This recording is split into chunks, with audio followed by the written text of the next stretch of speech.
అమరం ప్రగతి channel ప్రేక్షకులకు స్వాగతం. ఈరోజు మనం వన్యప్రాణులను కాపాడుకుందాం అనే అంశం గురించి తెలుసుకుందాం. సహజ వనరులు, జీవవైవిధ్య పరిరక్షణలో అటవీ జంతువుల పాత్ర ఎనలేనిది. మన దేశంలో బ్రిటిష్ హయాంలో వన్యప్రాణులకు తీవ్ర నష్టం వాటిల్లింది. ఆంగ్లేయులు ఆట విడుపుగా మాంసం, చర్మం కోసం జంతువులను విచ్చలవిడిగా వేటాడేవారు. అలా వేలాది పులులు, సింహాలు, ఏనుగులు, జింకలను వారు హతమార్చారు. కొందరు రాజులు, నవాబులు సైతం వన్యప్రాణులకు తీరని నష్టం కలిగించారు. స్వాతంత్ర్యం వచ్చిన తర్వాత ప్రభుత్వం స్వపరిపాలనపై దృష్టి పెట్టడం వల్ల అడవులు, వన్యప్రాణుల పరిరక్షణపై అంతగా శ్రద్ధ వహించలేకపోయింది. ఆ దిశగా చర్యలు చేపట్టడానికి సుమారు 25 ఏళ్ల సమయం పట్టింది. బ్రిటిష్ పాలకులు తీసుకొచ్చిన అటవీ రక్షణ చట్టం 1927 స్వతంత్ర భారతావనిలోనూ కొనసాగింది. 1956లో ప్రభుత్వం తొలిసారిగా అటవీ విధానాన్ని ప్రకటించినప్పటికీ వన్యప్రాణుల సంరక్షణ చట్టాన్ని 1972లో తీసుకొచ్చింది. ఇదో మైలురాయి వంటిది. అటవీ జీవులతో పాటు మొక్కల పరిరక్షణకు ఇందులో పెద్దపీట వేశారు. వన్యప్రాణులు, వాటి శరీర భాగాల నిల్వ, రవాణా, వ్యాపారాన్ని నిషేధించారు.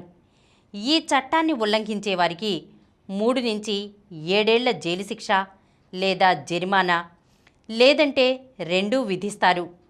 వన్యప్రాణులను వాటి ప్రాధాన్యం, జనాభాను బట్టి వివిధ షెడ్యూళ్ల కింద వర్గీకరించి రక్షణ కల్పిస్తున్నారు. అరుదైన, అంతరించిపోతున్న పులులు, సింహాలు, ఎలుగుబంట్లు, ఏనుగులు, కొండచిలువలు వంటి జాతులను 1వ షెడ్యూల్లో చేర్చారు. నాగుపాము, కట్లపాములను 2వ షెడ్యూల్లో, జింకలు, దుప్పులు వంటి వాటిని 3వ షెడ్యూల్ కింద పేర్కొన్నారు. మారుతున్న సామాజిక, పర్యావరణ పరిస్థితులకు అనుగుణంగా వన్యప్రాణుల సంరక్షణ చట్టానికి సవరణలు చేపట్టి 2023 నుంచి అమలు చేస్తున్నారు. అడవిలో ఒక పులి బతకాలంటే అక్కడి పర్యావరణ వ్యవస్థ మొత్తం సజీవంగా ఉండాలి. పులులకు ఆహారమైన జింకలు, దుప్పులు వంటివి సమృద్ధిగా లభించాలి. ఆ జీవులకు అవసరమైన గడ్డి, పశుగ్రాసాన్నిచ్చే వృక్షజాతులు, నీటి వనరులు పుష్కలంగా ఉండాలి. అందువల్లే కేంద్ర ప్రభుత్వం పులులను పర్యావరణ వ్యవస్థలో ఉన్నతమైన జాతిగా గుర్తించడంతో పాటు అటవీ ఆవరణ వ్యవస్థలను కాపాడే లక్ష్యంతో 1973లో ప్రాజెక్ట్ టైగర్ను ప్రారంభించింది. 9 పులుల సంరక్షణ కేంద్రాలతో ప్రారంభమైన ఈ ప్రాజెక్టు కింద ప్రస్తుతం 55 కేంద్రాలు ఉన్నాయి. ప్రపంచంలోని సుమారు 3/4 పులులు వీటిలోనే ఉండటం విశేషం.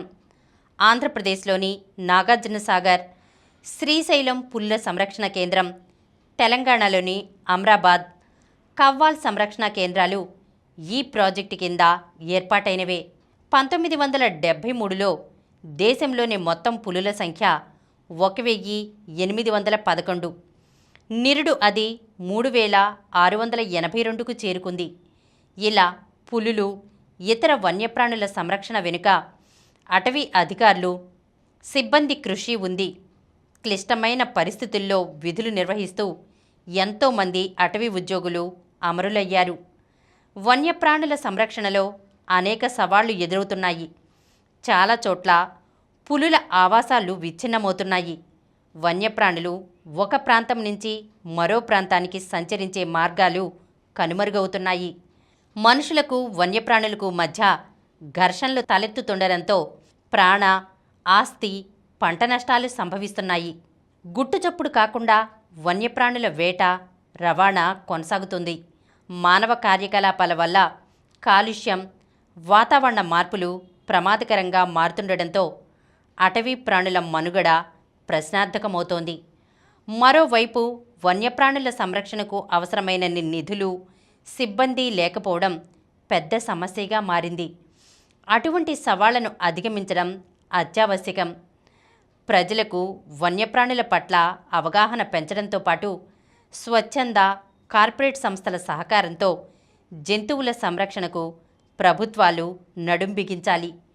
వన్యప్రాణుల సంరక్షణకు సంబంధించి ఆంధ్రప్రదేశ్, కర్ణాటకలు సహాయ సహకారాలు ఇచ్చిపుచ్చుకోవడానికి ఇటీవల అవగాహన ఒప్పందం కుదుర్చుకోవడం ఆహ్వానించదగ్గ పరిణామం.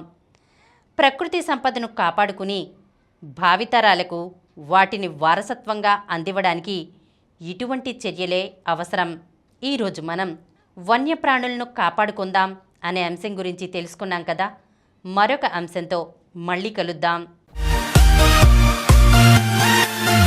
ఈ కార్యక్రమం మీకు ఎంతో నచ్చింది కదా.